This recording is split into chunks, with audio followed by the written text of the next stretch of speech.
Yo, it's Midas. Let's talk about how to get rich off IPOs. This is how I found Nebius Group, CoreWeave, Newsmax, and Reddit very early. This is the buy low, sell high strategy. So disclaimer, everything said in this video is only for educational purposes. Make sure to always do your own research. So what are IPOs? Well, they stand for initial public offerings. And it's more or less when a public or private company first sells shares to the public on a stock exchange, making it a publicly traded company. And also, just want to highlight again for IPOs, usually because IPOs are the first time having shares, this means that the company usually very hyped up, either because of it's a company that's been in business for like a couple of years now, and then when it's finally being able to open to the public for the public or retail to buy in, many investors are very hyped up and just usually ape into it or just buy into it, thinking that with that surge of hype, it's going to increase in value for the first few days. And that's what we're trying to target here. That's the strategy. So this is a track record of IPO trading with CoreWeave at 42.20 cents, Reddit at 58, Nebius Group at 17, Newsmax at 83, Circle at 31. Following the strategy got me an easy plus 150% return on each of these different stock plays from calling it as well as from buying in at the very beginning. And this is a strategy of how to profit off of these hype IPOs. Well, the first tip is to invest in companies on the day of the IPO, right when the market opens. So as seen by my track record, and if you compare the IPO price to the price that it's at right now, you'll notice that a lot of them went up very heavily over the first few days that it IPO'd.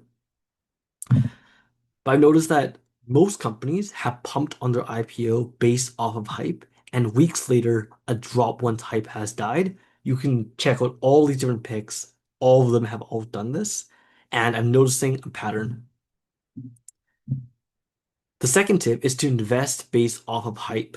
A company's fundamentals do not matter as much as the hype of a new company going public. Whether it's with new backers, let's say NVIDIA backed it for like many years and now they're finally going public, or Palantir backed it.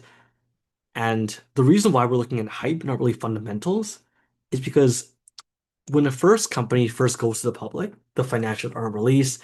So a lot of people don't really know how to fairly evaluate the company. So all the evaluation, the stock price, and how much people think it's worth is based off a hype. So if it's not hyped or people aren't talking about it, then that means the price will not go up and it's not worth your buy. My third tip is to basically swing trade these IPOs. So you should only be holding these for a maximum of 4 days or less than a week. The reason I say this is because, like I mentioned, when you're going into these hype plays, it gets hyped for the first few days since its IPO. Then days later, it will eventually crash down to its fair value once people find out new information, new news, fundamentals, or financial releases get released. All the type of news drops the price, and the hype does not matter anymore. IPO swing trading is all about the hype. So invest, then get out in a couple of days before the hype dies down. Usually IPO companies go down more than 20%. But in another talking point, I'll tell you why the companies that do drop because it's hype, if they recover, those are the companies you should want to bet on. So my fourth tip is do not get married to a stock. Remember, companies after IPO usually tank, and trying to believe that, oh my God, I got 100%, it's going to go to 200% is not the right way to go, because you're usually gambling with these IPO stocks. If you know how to cut your losses and you know how to, you know, set incremental price targets, you're going to do a lot better when you are swing trading as well as doing this strategy. And for my fifth tip, after a company IPOs, most companies after that IPO will have a sharp decline.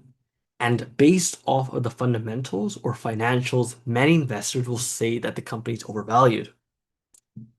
However, if the company you invest in rebounds after the hype, maybe months later, years later, or weeks later, usually quite short term, like a month later, after the hype dies down, then it will succeed long term. This is evident by Newsmax. Newsmax went up to like from like $10 to like $200 in like 3 days. Then it dropped down to $20 and just is going basically on a sharp decline every single day ever since that IPO, and it hasn't recovered. That is an example of a stock that is not very worth it and is based purely on hype. However, you look at Reddit or CoreWeave, they went up, or they shot up in value, and then they declined for a bit, and now they're way above their IPO price, with Reddit now at around like $170 from $40, and CoreWeave was at 40 to now around $200. That is when you know a company is not just based off of hype, but purely fundamentals, and they're actually making a lot of revenue. Another example is with Circle, another bullish bet of mine. Circle is everyone thought it was a scam because it's part of crypto, but look at it now, it's powering a lot of stable coins, a lot of crypto adoption. That's why I know it will succeed despite any declines in it, and it hasn't really declined as much as I thought after the IPO. It has been just rocketing lately. So I believe Circle's a great bet of mine and a great example of this IPO strategy that I'm following. But yeah, that's all I got for today. That's how I was able to get rich off of IPOs using this strategy. And this is the buy low, sell high strategy. Catch you guys in the next video. Peace.